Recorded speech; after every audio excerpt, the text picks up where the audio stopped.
Hello, my dear friends. How are you? I hope you all are fine. Welcome to my channel, Law Scholars and Legal Issues. I am Advocate Vanita. I am presenting here again with another important topic that is relating to Hindu law.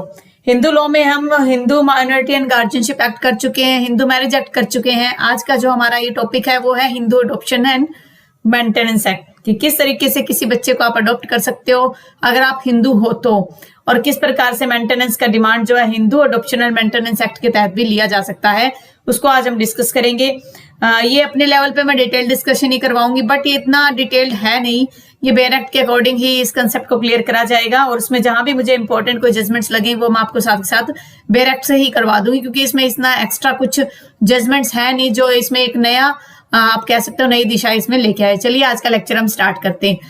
जैसे ये एक picture यहाँ पर दी हुई है, आप देख ही रहे होंगे कि दो मेल एंड फीमेल है, वो एक बच्चे को साथ लेके जा रहे हैं। ये बच्चा इनका खुद का भी हो सकता है और अडॉप्ट किया भी हो सकता है, लेकिन हमारा जो टॉपिक है वो अडॉप्शन एंड मेंटेनेंस एक्ट है, तो मैंने ये पिक्चर उसी के रेफरेंस में लगाया। आई होप आपको ये अच्छी लगी होगी।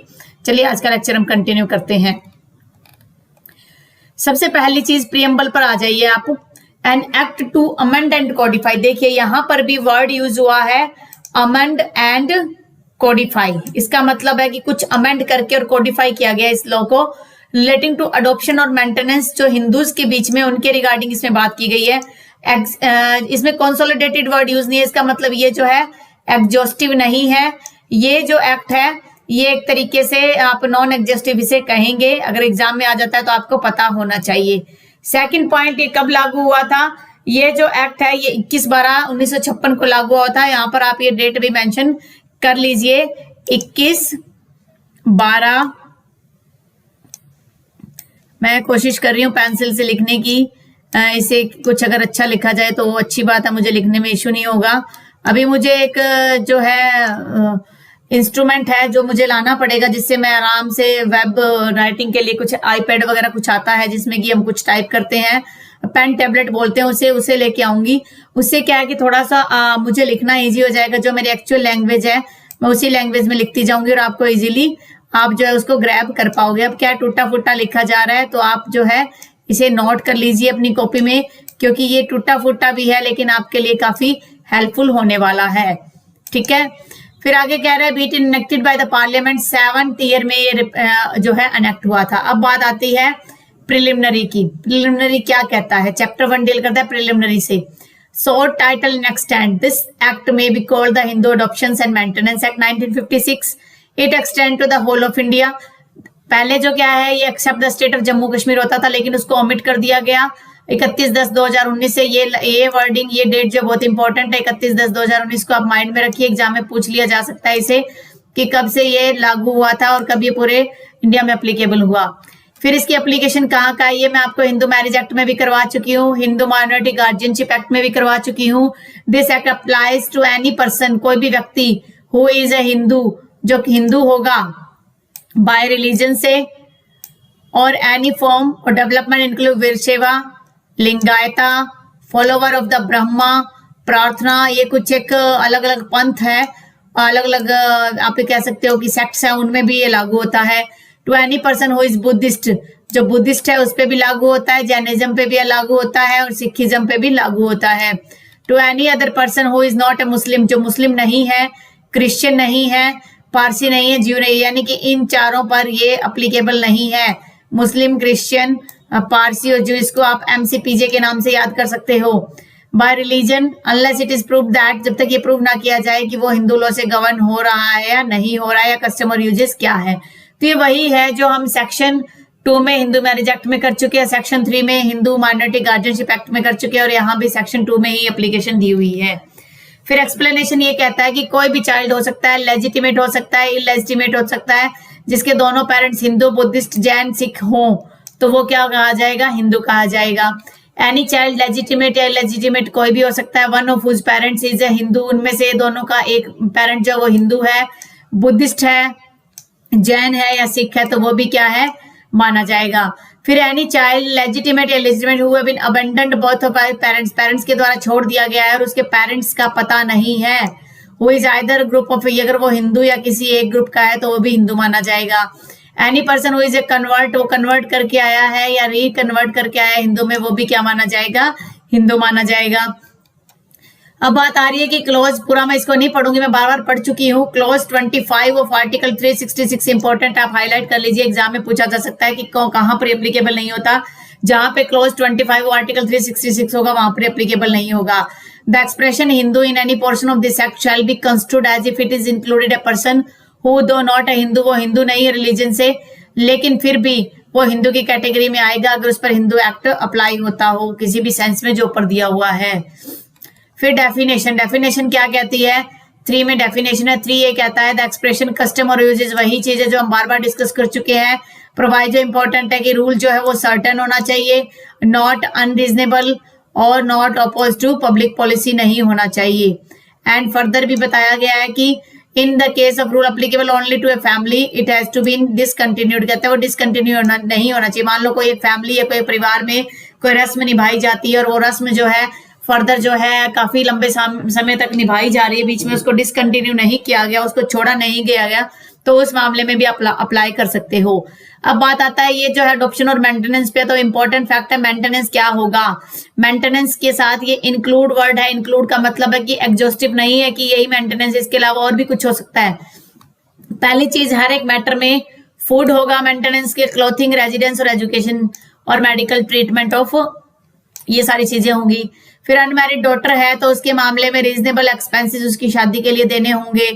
फिर माइनर है तो सी डेफिनेशन आ गई है। सी कहता है कि माइनर वो होगा जिसने अभी अपनी एज जो 18 ईयर्स कंप्लीट नहीं की गई है। तो वही घूम फिर के वही डेफिनेशंस बार बार रिपीट हो रही है और हम उसको बार बार कवर कर रहे हैं जिससे कि हमें जो है क्रैम ना करना पड़े, इजीली हम उसको रिवाइज कर पाए।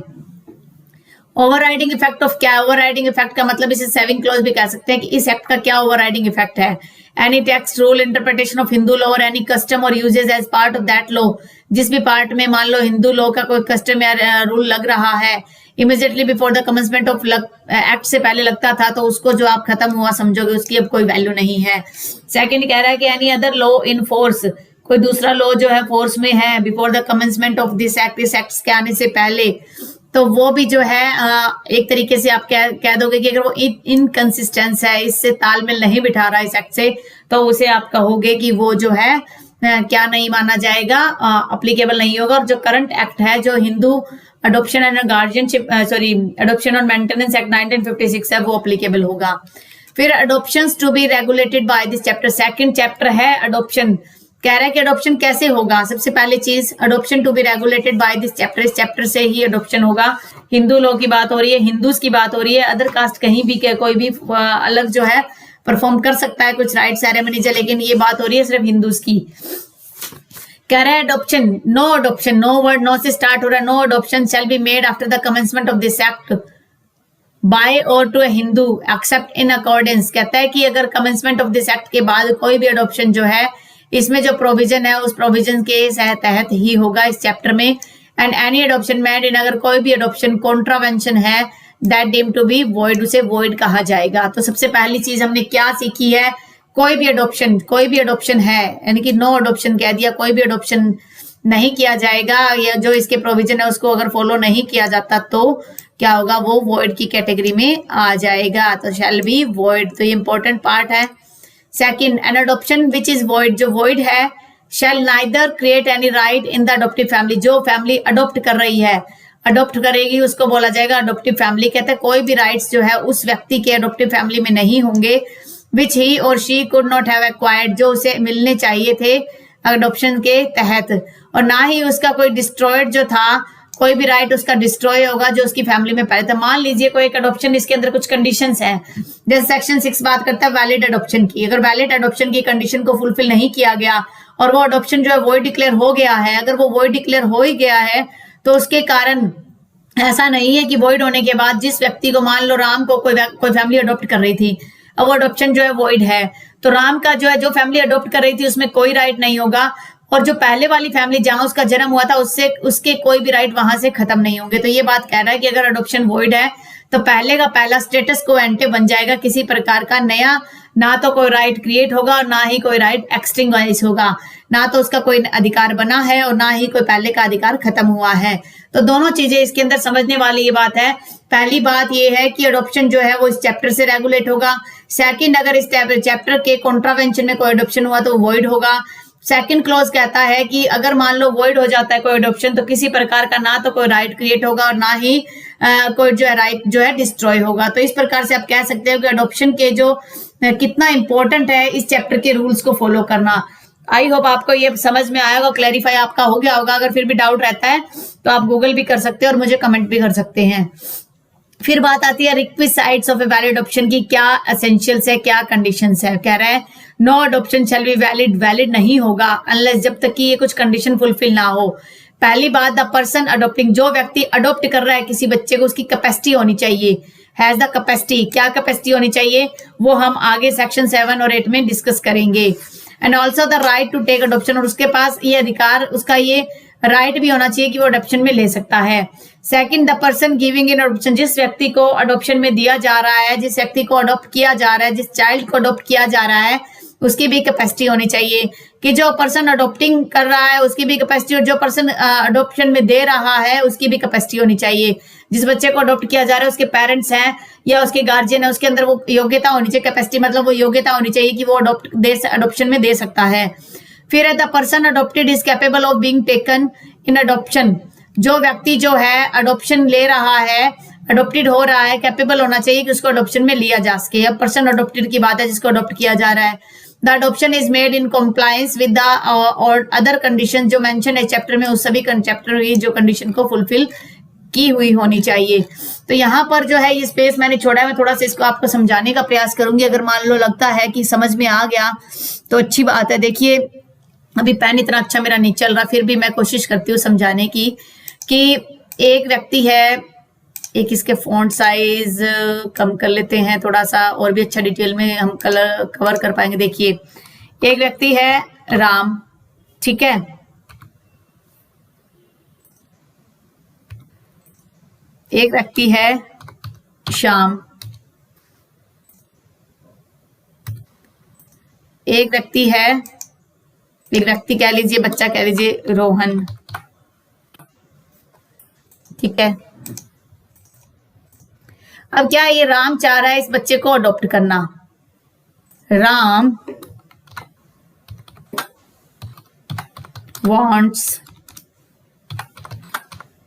wants टू अडॉप्ट, किसको अडॉप्ट करना चाहता है, रोहन को, ठीक है। तो ये राम क्या हुआ, रोहन को अडॉप्ट करना चाहता है, तो राम क्या हुआ,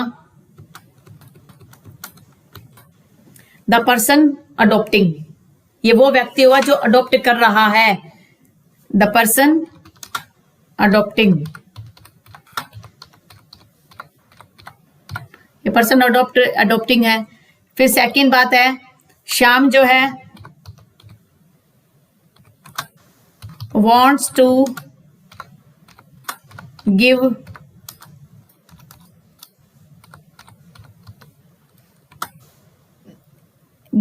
इन अडॉप्शन, गिव इन कर रहा है वो,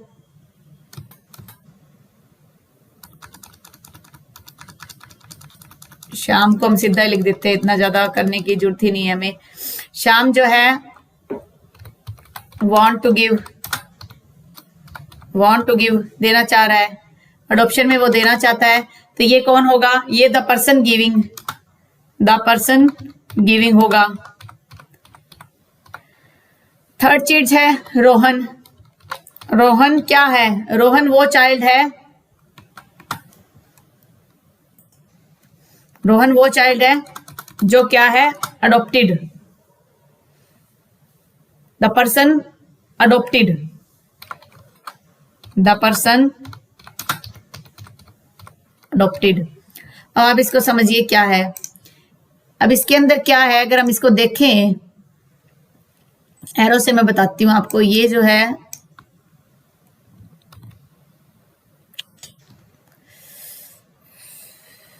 एक सेकेंड, अब देखिए मैं अगर आपको यहां पर बताऊं तो ये जो है ये चाह रहा है कि वो व्यक्ति है जो अडॉप्शन लेना चाह रहा है, ये वो व्यक्ति है जो अडॉप्शन में बच्चे को देना चाह रहा है, ये वो बच्चा है जो अडॉप्टेड होना चाह रहा है, यानी कि इसको किया जा रहा है। तो ये राम जो है ये एक तरीके से कैपेसिटी इसकी भी होनी चाहिए, श्याम की कैपेसिटी भी होनी चाहिए और रोहन की कैपेसिटी भी होनी चाहिए कि तीनों में ये योग्यताएं होनी चाहिए कि अगर ये इसको अडॉप्ट कर रहा है तो भी इसके पास योग्यता होनी चाहिए, ये अडॉप्शन में दे रहा है तब भी होना चाहिए, और ये जो चाइल्ड है ये खुद भी कैपेसिटी में होना चाहिए। तो कहने का मतलब है कि इस तरीके से हम जो है अडॉप्शन की जो कंडीशन है उसको समझ के फुलफिल करेंगे, तभी जाके जो है हम फर्दर अडॉप्ट कर पाते हैं। अब आगे कुछ एक केस देख लेते हैं, Kumar Sursen versus state of Bihar. ये केस क्या है, इस केस के अंदर ये बात कही गई कि under section 6 the law does not recognize an adoption by a Hindu of any person other than a Hindu. कह रहा है कि एक सेक्शन 6 ये जो है, मैं बेयर एक्ट से ही आपको ये केसेस करवा रही हूँ, बेयर एक्ट के ये केसेस है। तो कुमार सुरसेन के केस में ये बात कही गई कि अगर आपने अडॉप्शन देना है तो जो अडॉप्शन में दे रहा है that person is a Hindu, और जो अडॉप्शन में ले रहा है that person is also a Hindu. तो दोनों हिंदू होना जरूरी है, both person must be Hindu. Simple सी मीनिंग है ये, both persons must be Hindu, दोनों पर्सन जो है हिंदू होने चाहिए। ये एक इंपॉर्टेंट फैक्ट है जो आपको पता होना चाहिए, ठीक है।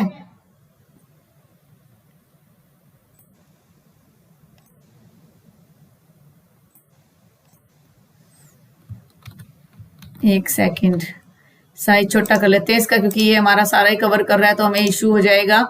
इशू किस चीज का होगा कि हमें छोटे अक्षर में ही होना चाहिए यहाँ पे।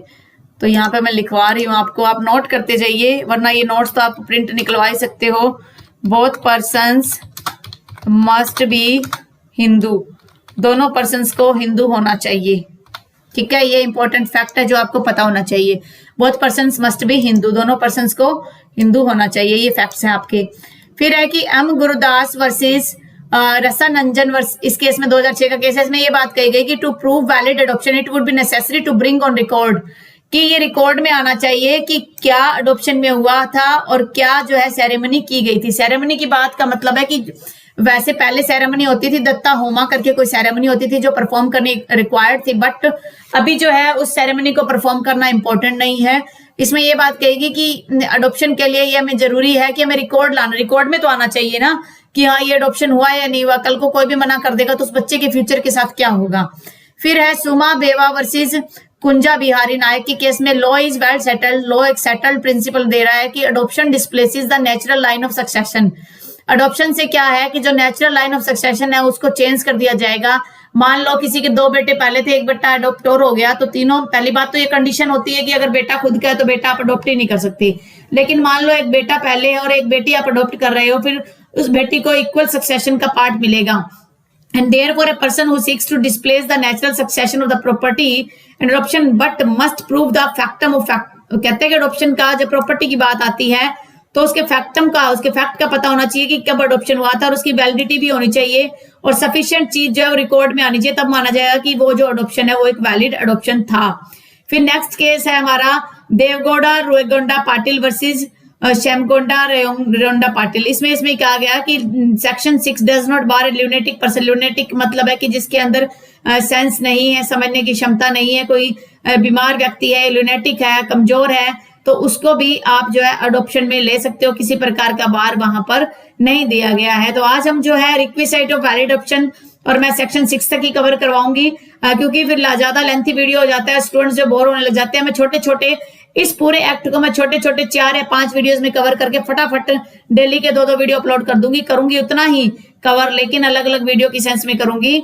आई होप आपको मेरा ये आज का कंसेप्ट अच्छा लगा होगा। अगर आपको आज का ये कंसेप्ट अच्छा लगे तो आप मेरे वीडियो को लाइक कीजिए, और अगर आप मेरे चैनल पे फर्स्ट टाइम आए हो और आपको लगता है कि फर्दर ये वीडियोज आपके लिए काफी हेल्पफुल हो सकते हैं, तो आप मेरे चैनल को सब्सक्राइब कर लीजिए और बेल आइकन पर भी क्लिक कर दीजिए, जिससे फर्दर जो भी कोई भी वीडियो की नोटिफिकेशन आएगी सबसे पहले आप तक पहुंच जाएगी।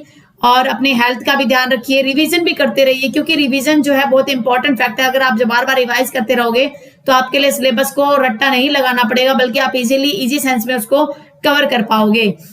और प्रैक्टिस टेस्ट पेपर्स हैं, या बेयर एक्ट है, या अगर आपको टाइम मिल रहा है, एक्स्ट्रा टाइम मिल रहा है, तो आप जो है जैसे हिंदू के मैरिज एक्ट के रिगार्डिंग या अदर जो भी कुछ एक्ट्स हैं उनके रिगार्डिंग आप कोई बुक भी कैरी कर सकते हो, और बुक से भी आज थोड़ा सा अपने जो डाउट्स है वो क्लियर कर सकते हो। बाकी देखिए जितना आप हार्डवर्क करोगे इसी हिसाब से आपको रिजल्ट मिल जाएगा। Without hard work you can not get the result, आप रिजल्ट प्राप्त कर ही नहीं सकते। तो चलिए, stay home, stay safe, stay healthy. Thank you for watching, have a nice day, take care, do hard work.